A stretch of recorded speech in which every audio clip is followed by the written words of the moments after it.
and architectures. So today we are going to discuss some concepts and some queries which you have been facing while you went through the lectures for the first week. So if you have any questions or queries, please feel free to ask me directly in this live session.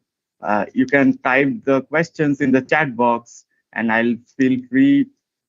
You feel free to ask any kind of questions, whichever comes to your mind, and I'll be trying my best to answer your queries.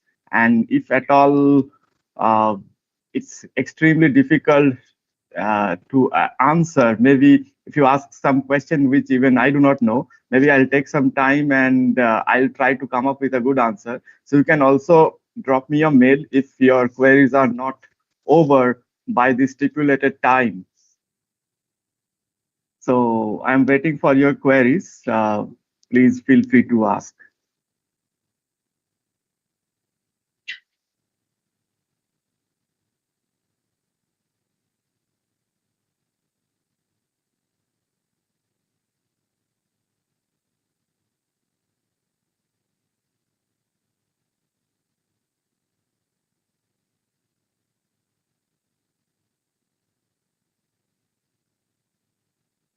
So meanwhile, we can discuss about what we have studied so far. And here we basically discuss about the time domain signal processing techniques. Yes, so we have a question from Shatarup Bhattacharya. Course ends, after this course ends, what is a possible path one should take to enhance their knowledge on skills? And so what I would like to have is I have given you a lot of algorithms in this course.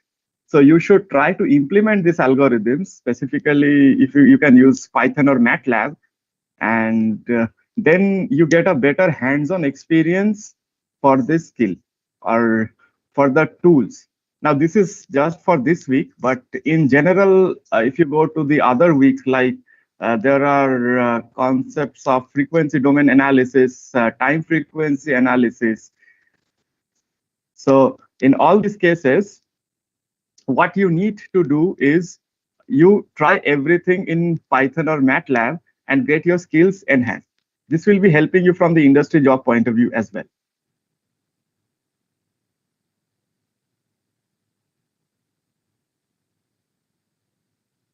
I'm here from IIT Mother. Hello, Faiz.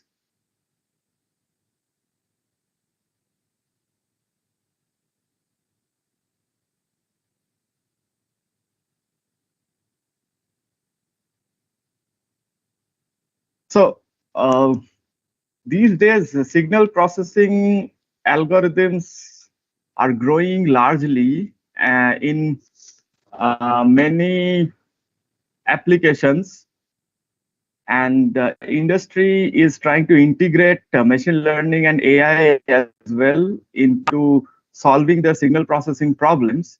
So I would request you to basically get a very good in-depth knowledge of signal processing, and this you can develop not only by watching the lectures and reading books, but also practice a lot of coding problems.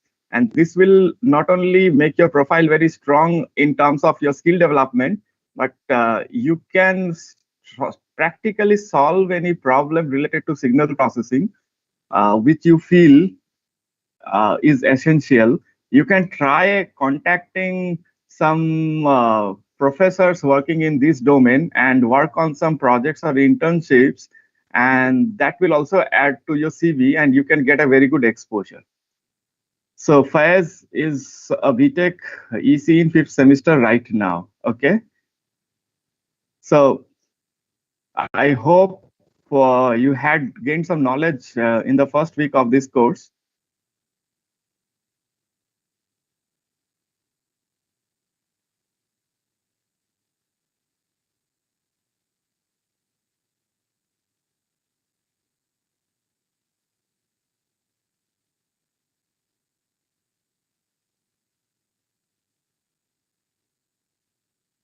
will this course help in placement?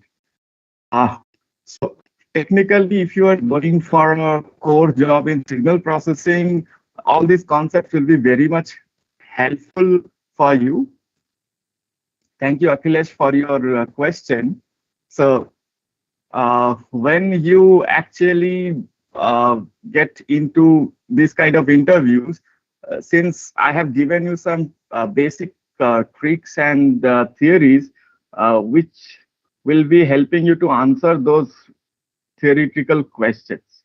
Also, if you do the hands-on experience on these topics, it will immensely help you to answer the questions asked in interviews. And not only that, you will get a lot of confidence while you solve these problems.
So, in general, could you answer, like, when you saw these videos in the first week, were you able to grasp the concepts?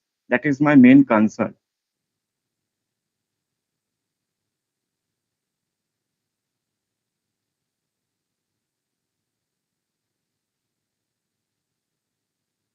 So, can some of you please let me know if you have faced any difficulty understanding any concepts? Then we can directly discuss those things.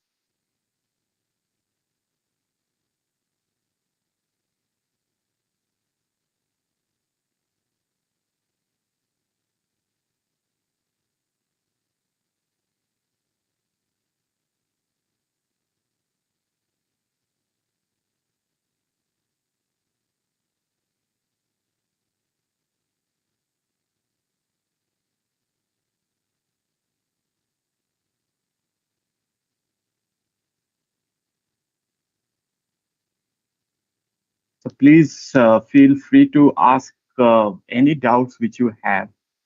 Specifically, you have been exposed to a lot of new techniques in time domain signal processing.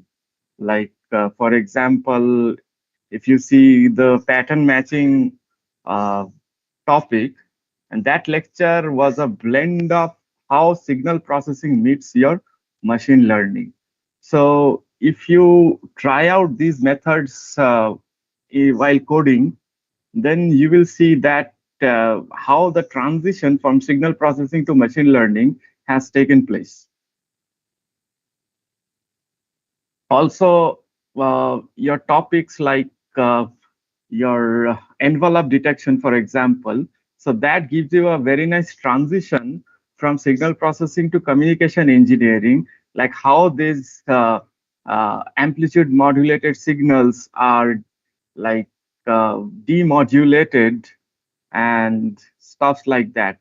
Also, zero crossing detection has a very good application specifically for biomedical signals like ECG, where you want to calculate some parameters like the heart rate. So all these, I'm sure, will be helping you in different fields in your future. But it's not about knowing the specific stuff which I have taught in the lectures, but it's about how to develop a problem solving strategy. That's very important.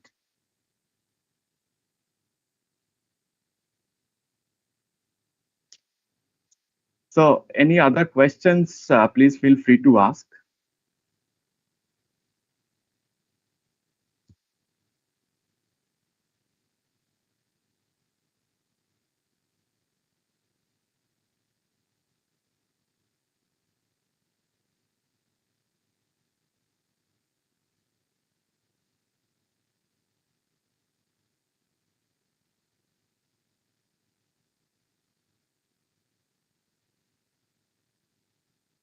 So how many members are viewing this session right now? Let me just have a look.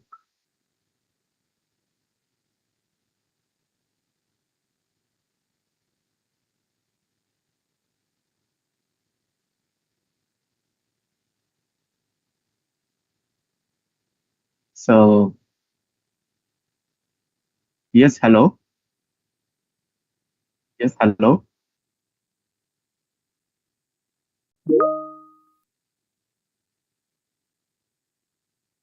Okay, I have a question. The question is, please explain. Nice course. Thank you so much, Pankaj ji.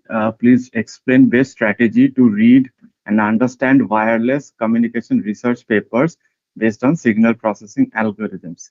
Okay, that's a very interesting question. Uh, Best strategy, there is no best strategy globally exists, but if you want to know something about wireless communication research papers which are based on signal processing algorithms, so uh, you want to understand the strategy. So this is how you try to understand. That first question is, why are you reading the paper? So probably you need to know some concept. Now, as a beginner, it would be good if you can read the whole paper and grasp whatever is there.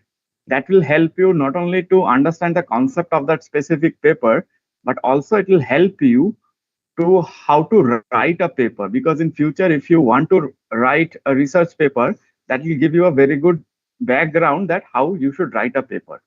But if you are asking for a strategy to read a paper, then first question is that why at all are you reading the paper? Probably you want to understand a part of signal processing usage, or maybe a wireless communication topic. So that you have to be very specific. Once you know that the purpose of reading that specific article, then you mainly focus on that. So once you know that, okay, I am reading this paper for this purpose, then a second question will come that while reading, for that doubt, you try to search relevant articles or concepts which is available online. That may not be in the same paper itself.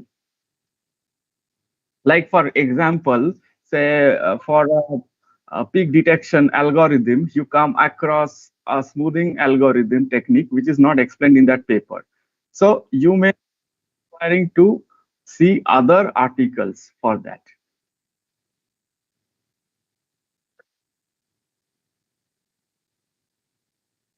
So is it clear what I said, or you want to be more specific on this?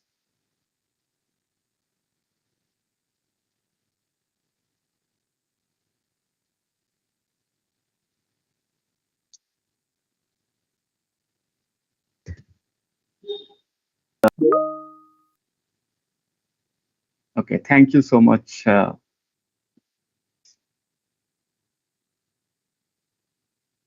So it's always a good practice to summarize whatever you have studied in a paper, because we read so many things and it's a natural tendency to forget stuff. So if you can note down the summary of what you have studied and what you have actually learned, that will be great when whatever research paper you are reading. And then there will be doubts because you are trying to understand somebody's work which they have done probably for say 4 or 5 months. So it takes time. That's not a problem that you are not able to understand the paper in 1 or 2 days, but you go slow, you try to understand the concept, specifically what you exactly want to study.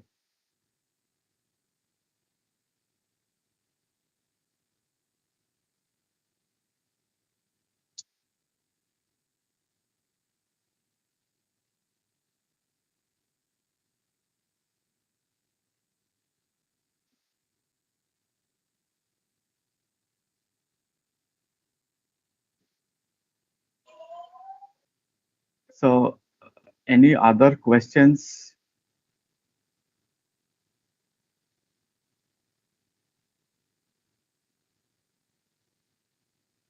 So one more thing I would like to tell about placements. So uh, in this course, you would have seen that in a lot of time domain algorithms, I have also specified the computational complexities. And in the computational complexity, uh, I have also explained how that complexity is arrived. For example, in different peak detection algorithms or different envelope detection algorithms or even pattern matching DTW algorithm, I have specifically mentioned the time complexity. So if you can understand the strategy, how to find a time complexity of an algorithm, then definitely that will help you in software jobs also, where you will be asked about a lot of algorithms like optimization algorithms, greedy algorithms, dynamic programming, graph algorithms. These algorithms also, if you are given a problem, the computational complexity. So that is where it will help you in your placements. So advantage and disadvantage of time versus frequency domain in wireless communication application. So this is again an interesting question. So I would not talk much about frequency domain, and it would be a spoiler for your next week. But as of now, sometimes in filtering applications, frequency domain techniques are very efficient. And also in data communication, like wireless, when we talk about wireless communication, wireless communication which happens today and which used to happen 20 years back, it's completely different. And today the bandwidth you have specifically with your high speed internet and what was available much before, so there's a huge discrepancy or gap. But in general, in those days when these algorithms were developed, so bandwidth was very limited. So sometimes if you want to represent a signal in time domain, then you might be requiring a lot of memory and lot of data needs to be sent. So instead, you can send the data in the frequency domain. Like one example can be you can use discrete cosine transform and you just send the coefficients instead of sending the time domain signal. Just for a rule of thumb, let me give you an example. Say I have a signal in time domain, which is a cos 2 pi f naught t plus phi naught. Now, in this case, so it's a time domain signal, and this signal exists from negative infinity to positive infinity ideally. But say I take a window of this signal, and the window length is say L. So in time domain, if I do a sampling, this L length window, L in say time duration, if I sample it and get some points, say n points, so I have to send these n points, which will be typically very large, of the order of thousands or even lakh. But if I see in the frequency domain, so in frequency domain, I have this amplitude component and I have the frequency component, that is f naught. Amplitude is a, and also a phase component, which is phi naught. So I need to just store these three parameters and maybe one more parameter, which is the length of the window, say L. Now, by just storing these four parameters, I can uniquely represent the time domain signal. So here you can see that by using the parameters, now this is not strictly frequency domain, because in frequency domain, you only have one parameter, that is f naught, and also the amplitude, that is a naught, and maybe the phase response also, so phi naught. But you see that how parametric domain helps you to only save or store few values and still represent the complete signal instead of having the signal points at different instances of time. So if I, at my reconstruction side, if I know the amplitude A, if I know the frequency of the cosine f naught, if I know the phase angle, initial phase f phi naught, and if I know the duration, that is from 0 to 1 second or 0 to 5 seconds, I can completely reconstruct back the original signal just with these four values. So this is how frequency domain processing helps. Now, in real world, you often do not get a clean wave like a pure cosine. You might be having some combination of cosines. So even if you have three cosine waves of different amplitude and phases, so for one, if I need to store say three values for three cosine waves, I just need to store how much? 3 into 3, that is 9 values. So instead of storing so many data points in time, if I have these 9 values, which is corresponding to the frequency domain components, I can easily reconstruct the original time domain signal. And one more advantage I get is that if I send the time domain signal, it can be corrupted by noise. So what I receive in the time domain may not be the exact replica of the original signal sent. But if you are using the frequency domain coefficient, just sending them, and considering these values are not corrupted by noise, you can again reconstruct back the original time domain signal. So these are some advantages of converting to frequency domain.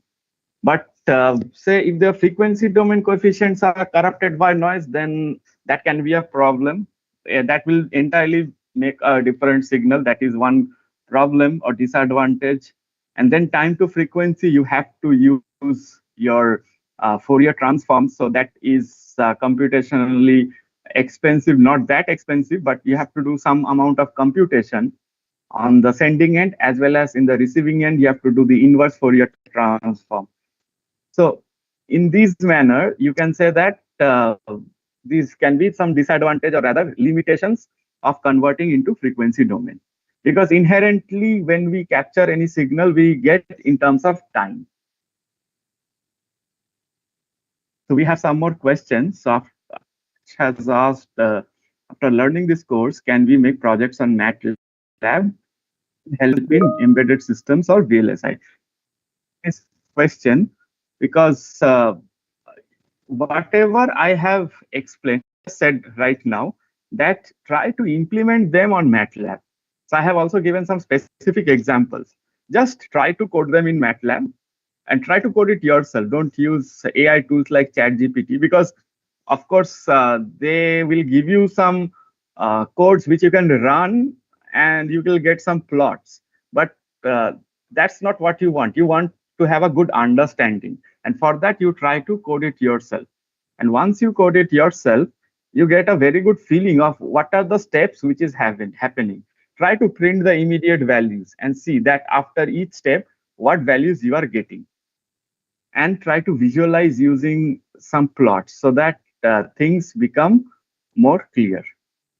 Now, when it comes to embedded systems or VLSI, now that's a nice question, because in most cases, this signal processing is deployed on embedded devices like edge platforms. So I'll talk separately about embedded system and VLSI. So embedded systems, if you see, so only thing is that it's a resource constraint environment. The advantage which you get is that there are a lot of I/O ports. And this I have been explaining in the fourth week, where I talked a lot about the hardware, that is signal processing architectures. So there you will see that there are a lot of sensors which can be directly connected to the embedded boards. For example, I have a temperature sensor which can communicate with a microcontroller via a protocol called I2C. That I2C protocol is not available in your PC. So only way is that you can get a recorder which has I2C protocol, record the data, and then transfer to the PC via some method like pen drive or maybe cloud. So embedded system can do the processing on the platform itself, where there is a microcontroller or even a microprocessor can be there. But then what embedded system are you using? So if you are using, say, ARM-based platform or even Atmega based, and here also ARM, when I say ARM, I mean ARM Cortex M series. So there you don't have an OS typically. So you have to write lower level codes. I mean, lower level codes means not low level language, but lower level APIs to like say C code or C++ code. And then you can get the results of your signal processing on those platform itself. Maybe you want to get some analysis done on the board itself and then transmit that result. So that is possible in embedded platform. And when you talk about VLSI, so say I want to develop an FPGA board or you want to develop an ASIC.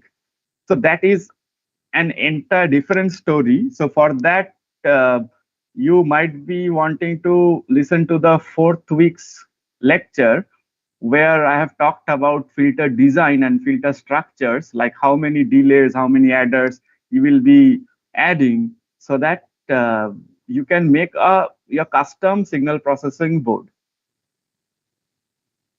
How to join in the live video, like, so you contact with the team. So there is a link for that uh, link you can join. So what are the possible projects related to this course? Uh, well, there's limitless number of projects which is linked to this course. Now, today you might be thinking and seeing everywhere people are talking about ML and AI. So everywhere you see people are working on a lot of ML projects. So uh, to summarize, you see that earlier what all these ML projects were actually carried out by your signal processing methods. And signal processing methods means basically they used to do analytical approach to solving a problem. Now, since we have a lot of data right now, a lot of computational power available, so signal processing has slowly switched to machine learning. So whatever machine learning projects people are doing, the input data to those ML models are coming from signals or coming as signals from maybe sensors. So technically, all those things which can be solved by a machine learning model can also be solved by a signal processing model. And that may also include image processing as well, but the concepts are more or less same. So any domain where ML can be used, your signal processing can be used, be it time series modeling or be it any classification, denoising problem. And even now, a lot of ML models use classical signal processing denoising techniques to remove noise. So signal processing is kind of every field. Wherever you have sensors, you get signals. So it can range from seismic signals to biomedical signals to your motor health monitoring through vibration signals. In power systems, you have your potential transformers where you get current and voltage signals for health monitoring of your electrical machines and power grids. So everywhere you get signals. So a lot of scopes for projects in this field.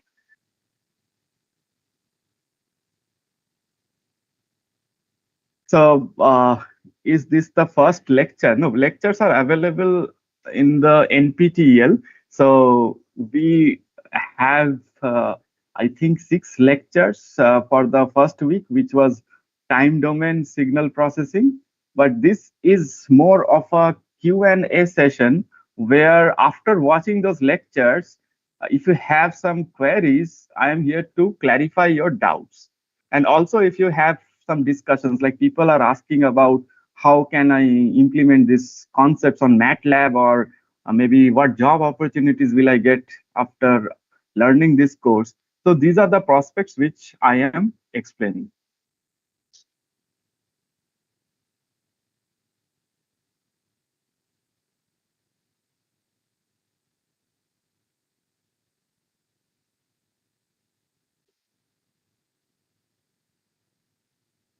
So any more questions you have?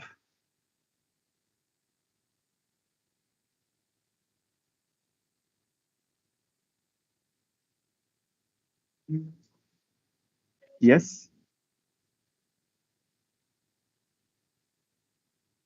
So those who are in the Teams meeting can ask the questions via audio medium also. I've been receiving a lot of questions in the text medium.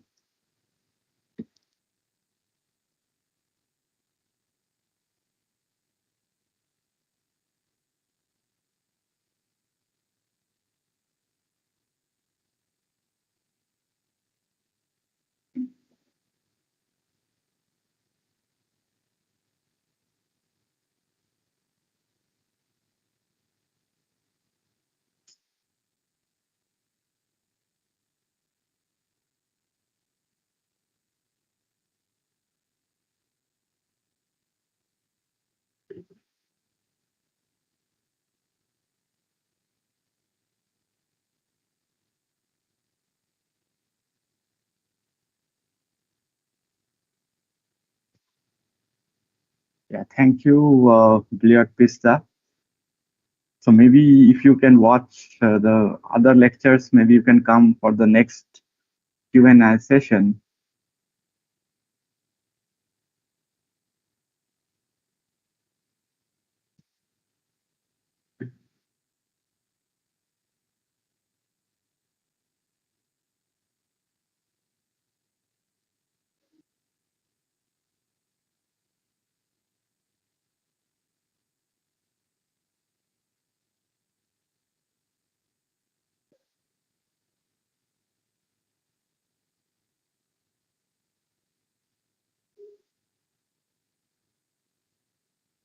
Yeah, thank you, Bliat. So I'm also looking forward to new engineers who want to join this kind of courses and get a lot of knowledge uh, out of it.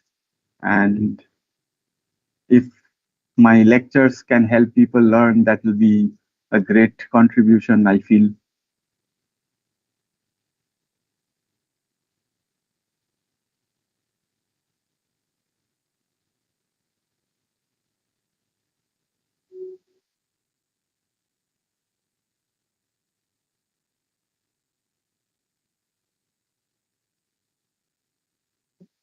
So any other questions?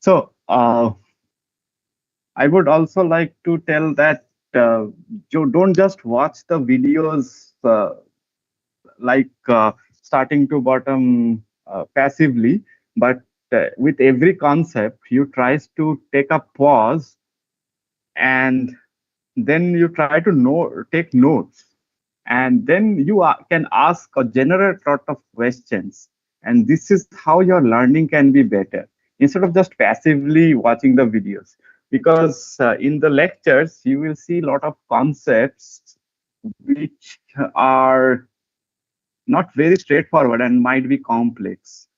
Gradually, I would say from week 2, as you move towards week 3, when you go into time frequency analysis, there will be concepts which you will find it very challenging to understand. So nothing to worry, just take it slow and try to write them down. Try to solve those derivations and stuff in pen and paper, and then you can be able to grasp those concepts and you will slowly master them. And also, since you know that these lectures are of limited duration, so I try to give you the main concepts in these lectures, but it's always advisable to read a standard book. So the books are referred with this course, you study these books in detail. And once you study these books in details, then maybe after watching the lectures, if you study them, then you can get a very good feel of those concepts in the book. So it's really good, Shiv Sharan, that you're preparing your notes.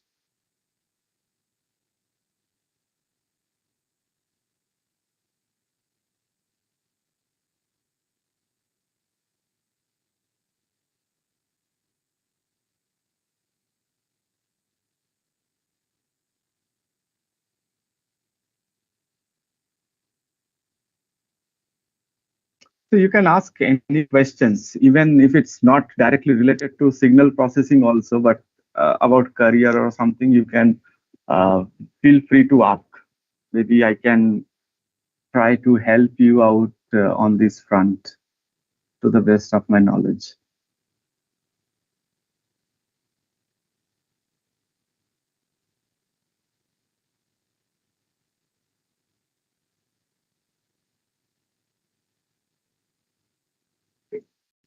So there's a question from Achilles that the course will finish earlier, but the exam is in October. Will the certificate be useful for off-campus or on? The certificate will be useful for both on-campus and off-campus jobs, provided you have got a very good grasp of the concepts. Like, for example, if I say I have a certificate in signal processing algorithms and architectures course, that's fantastic. But then if the interviewer asks you a question, like say, what is the difference between time and signal frequency domain signal processing? And if you're not able to answer that, then it might not be helpful even if you have the certificate. So this MOOCs are mainly helping you to get a very good knowledge, in-depth understanding, and preferably industry-oriented skills, which will help you to get a job. And not only to get a job, but also to have a long run in the job. Because you see, technology is changing so far. So every day, technology is changing, new technology is coming up. So you have to be upgraded with the technology.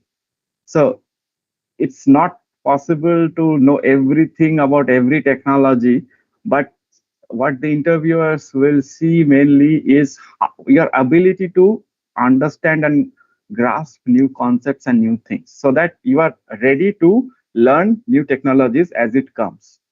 So if these qualities, if you develop while listening to these lectures or attending this course, then that skills and that set of knowledge will actually matter in your on-campus or off-campus jobs.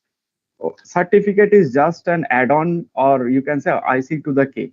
But without having this in-depth knowledge, just having a certificate won't help.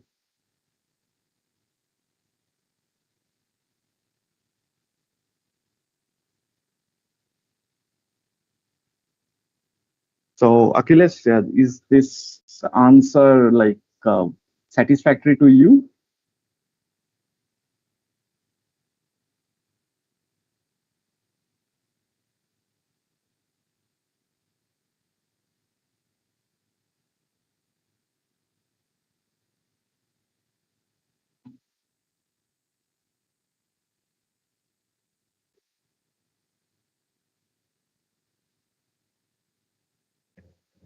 Okay, so I have one more question in the chat box, so which is disadvantages.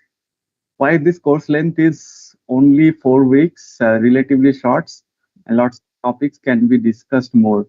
So, Pankaj ji, actually, the reason being this for 4 weeks because this is my first exposure to NPTEL. So I was not sure how will it go. So I thought of keeping it short for 4 weeks and see how it goes. And if it's a like success, then next recording I will plan for a longer duration course. But to the best of my knowledge, I tried to keep all the syllabus and the main concepts within the 4 weeks, so that in these 4 weeks also you can get a very good exposure to all the signal processing concepts.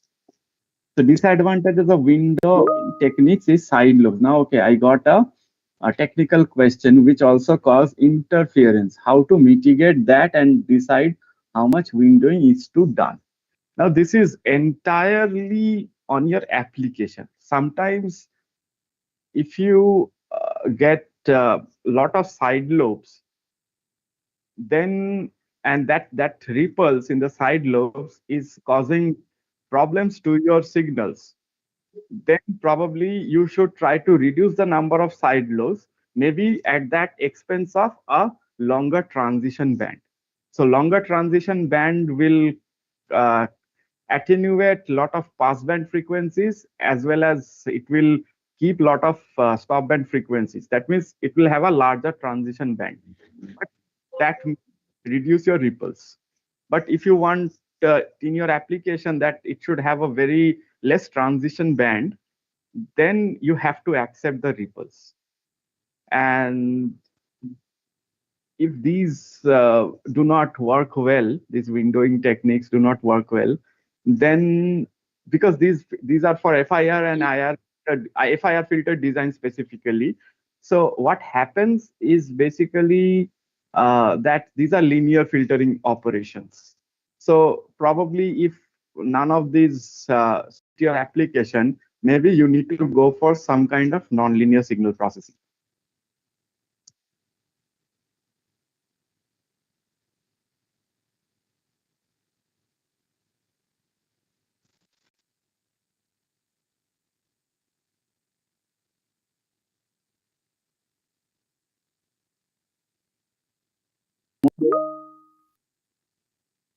You're most welcome. Course contents and structure is really nice. Thank you so much.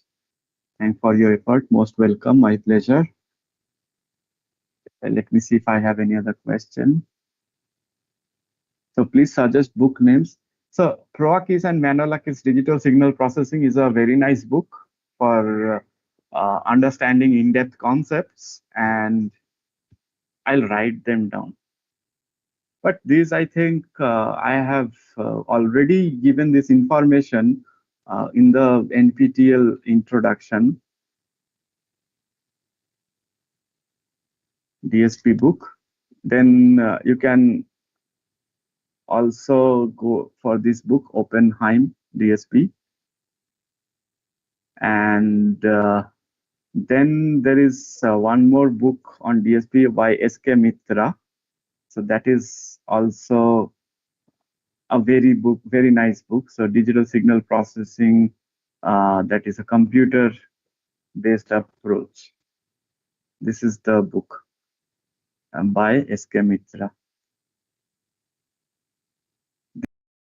To read and get your knowledge.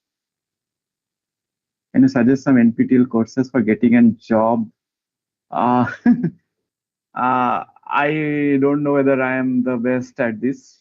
I can suggest some books for embedded system, but all courses are good and really of great standard NPTEL. So you can choose any embedded systems course. But embedded systems is more of a practical subject than theoretical. So I would recommend you to maybe buy an embedded board like Arduino and then try implementing stuff on that board. That will help you like enhance your knowledge. But any NPTEL course you can take, all are equally good, I would say.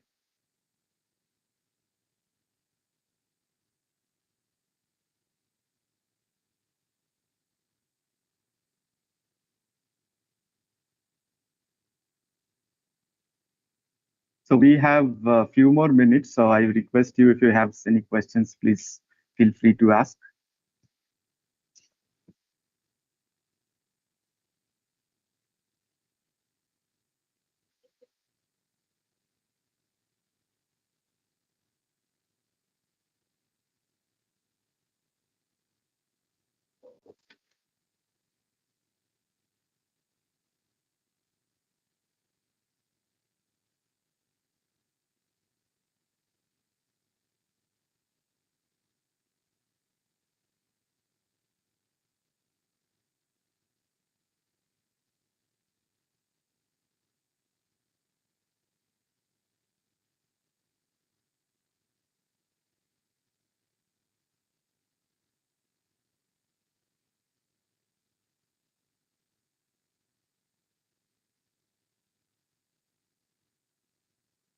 So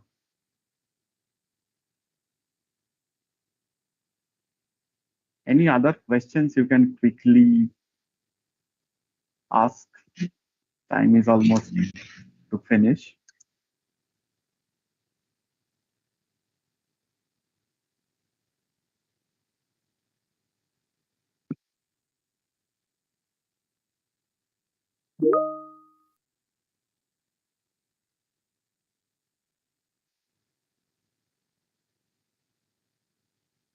Okay, so now job prospects in signal processing domain.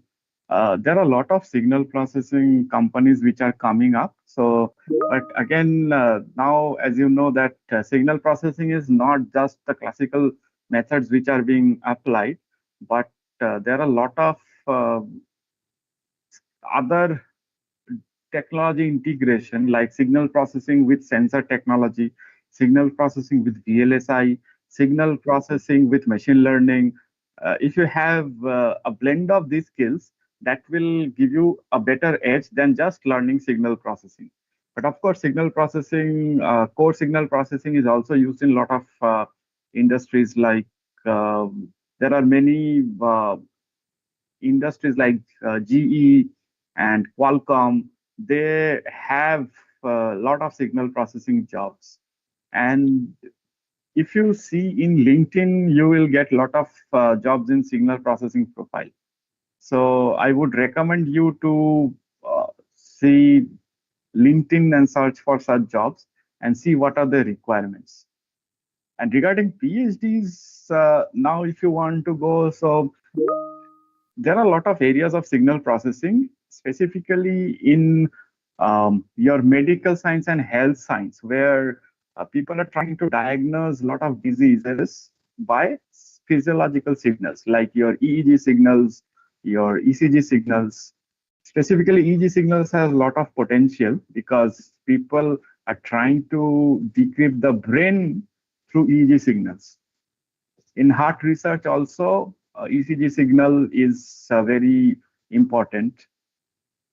Then seismic signals are being studied not only for earthquake detection, which is kind of saturated, but then you have seismic signals for oil exploration, where people are trying to estimate oil refineries by observing as well. Then there are topics in motor health monitoring through vibration signal, and also armature current signal processing is going on to find the motor health, generator health as well. And then in finding faults in power system, arcing, sparking, these are also hot topics and good research topics.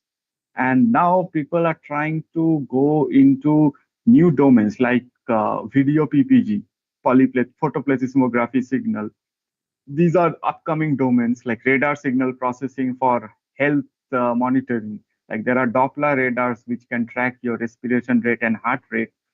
So all these areas are like really good hot research topics. So you can consider these areas for your problems in future.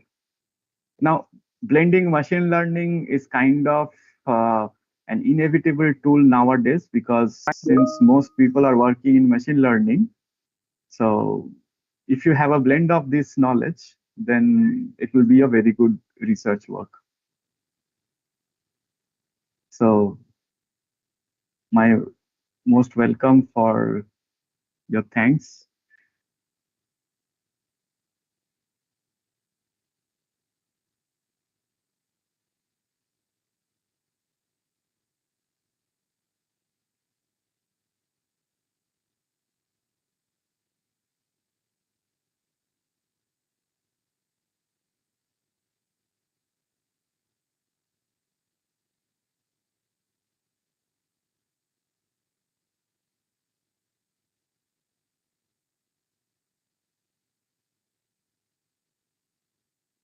Okay, so sir, I know both Laplace and Fourier are used for signal analysis, but why do we use them in different situations? That is a very basic and fundamental question that why Laplace transform has come in the first place. So let us try to answer a question. I'm not sure whether I have asked this question during the lectures, but this is often a very good interview question that does Fourier transform exist for all kinds of signal? Probably I have not included in this course because this course I mainly focused on discrete times or digital signals, but this is a question of continuous time analog signals. So in many signals, you may not be able to find the Fourier transform. And the reason behind that is that in Fourier transform, you have that integral. And that integral might not exist in lot of signals because when you integrate from minus infinity to negative positive infinity, the signal integral may not converge because that is the area under the curve. So if the signal is not having a finite area, that integral will not exist, and hence the Fourier transform will not exist. Or let us take a case of our say sinusoidal signal. Say I have say sine wave of 50 hertz, and I know that so since the sine wave is of 50 hertz, I can actually find the Fourier transform or the spectra where I have a plus 50 hertz and a minus 50 hertz. But if you use the formula Fourier transform, you will not end up finding that value because that integral will not exist. Because if you see a sine wave, so the sine wave has infinite number of plus and minus. So if you do the integral, you will probably not be able to find that spectra using the classical formula. So you have to use some properties like you split sine into the Euler's form of e power j t and e power minus jt, and then only you can actually find the Fourier transform. So the question is that for those signals where I cannot find the integral of Fourier, uh, does the frequency response cannot be studied? So Laplace, what it does is, apart from that xt e power minus j omega t, it adds another term, not adds, but multiplies another term, which is e power minus sigma t. And what it does, so when you multiply anything by e power minus sigma, considering sigma is positive, it is exponentially decaying your signal. So if your signal response is going up, by multiplying by that negative exponential, it is forced to converge. So Laplace says that my spectra will exist and it will exist in a plane. And in that plane, one axis is the frequency axis and another axis is responsible for the damping. So instead of our axis, j omega, you get a plane, which is the S plane. So Laplace helps you to observe not only the frequency content, but how the frequencies varies with different damping parameters, that is sigma. So in that plane, you have j omega and sigma, which gives you the view of the signal. Now, if the signal is valid for the whole entire S plane, that is called the ROC, or region of convergence. So your Laplace is studied throughout, and your j omega axis of your Laplace transform is nothing but the Fourier transform.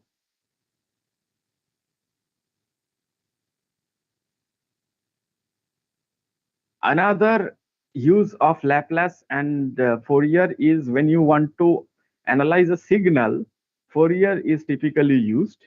But when you want to design some systems, again, I'm talking in the analog front. So system design involves Laplace. And the same thing I've explained for your discrete time also. So when you want to analyze signals, you go for the DFT, discrete Fourier transform. But when you want to analyze systems, then typically use a Z domain, that is a Z transform. And the concepts are pretty much similar.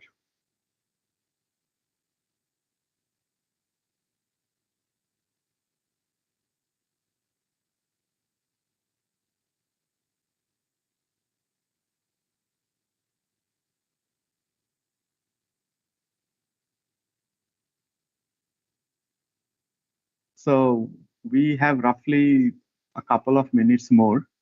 So quickly we can take a couple of questions.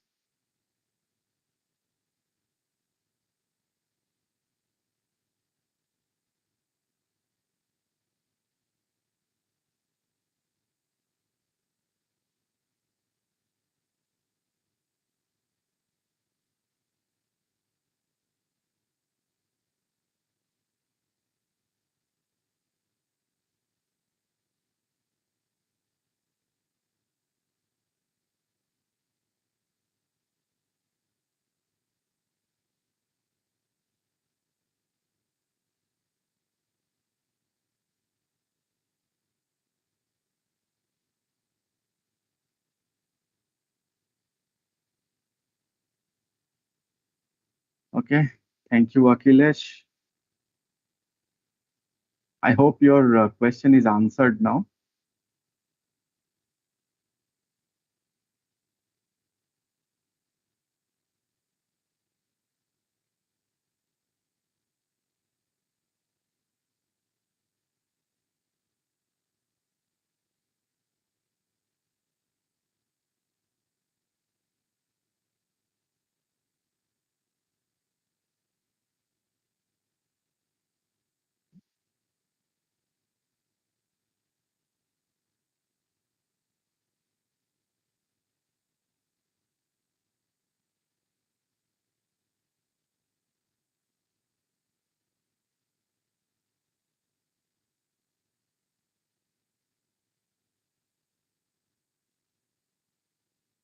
So anything else you wish to discuss? It's already time. I am sure after the next week, once you go through the frequency domain techniques, you will have a lot of interesting questions. So today, to summarize, it's more about why you should take this course on signal processing and what will you learn and what are the job prospects. These things were discussed. And next, with I think one or two technical questions like this Laplace and Fourier and questions on your windowing.